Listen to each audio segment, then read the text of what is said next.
Good morning. This is Father Stephen Kelly from St. John's Church in Detroit, and we're continuing our series of daily morning meditations, where we generally look at one or another of the lessons that are assigned for morning or evening prayer, what is known as the Daily Office Lectionary. Today for Tuesday, let's take a look at the lesson that's assigned for the Acts of the Apostles. We're getting near the end of the book of the Acts. Remember, Paul's been arrested, and he's been brought before Festus, first Felix and then Festus, the Roman authorities in that part of the world that is Israel now.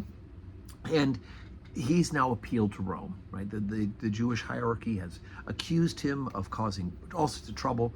It's a theological argument. Rome really doesn't care about that much, but because Paul's a Roman citizen, he can appeal to Rome. And so that's where we are now. They've brought up all these charges. Festus is trying to sort out what in the world's going on. So chapter 26, beginning at verse 24. And as he thus spake for himself, Festus said with a loud voice, Paul, thou art beside thyself. Much learning doth make thee mad. But he said, I am not mad, most noble Festus, but speak forth the words of truth and soberness. For the king knoweth of these things, before whom also I speak freely. For I am persuaded that none of these things are hidden from him, for this thing was not done in a corner. King Agrippa, believest thou the prophets? I know that thou believest. Then Agrippa said unto Paul, Almost thou persuadest me to be a Christian. And Paul said, Would to God that not only thou, but also all that hear me this day, they were both almost and altogether such as I am, except for these bonds. And when he had thus spoken, the king rose up, and the governor, and Bernice, and they sat with them.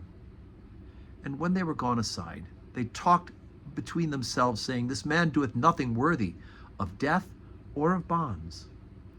Then said Agrippa unto Festus, This man might have been set at liberty if he had not appealed unto Caesar. And when it was determined that we should sail into Italy, they delivered Paul and certain other prisoners to one named Julius, a centurion of Augustus's band. And entering the ship of Adramyttium, we launched, meaning to sail by the coasts of Asia, one Aristarchus, a Macedonian of Thessalonica, being with us.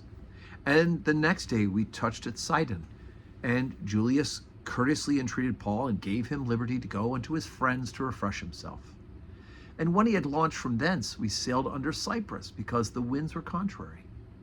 And when we had sailed over the sea of Sicilia and Pamphylia, we came to Myra, a city of Lycia. And there was a centurion found, a ship of Alexandria, sailing unto Italy. And he put us therein. And when we had sailed slowly many days, and scarce were come over against Sundus, the wind not suffering us, we sailed under Crete, over against Salome. And hardly passing it, we came unto a place which is called the Fair Havens, nigh whereunto is the city of Lycia. Okay, so a lot of hard names of cities in that part of the region of the world. But here's the point. The point is both Festus and King Agrippa both know that Paul has not done anything worthy of bonds or of death. But because Paul's appealed to Rome he must go. And of course, we know this is part of God's purpose and plan for bringing the gospel to Rome. There's already a small church there.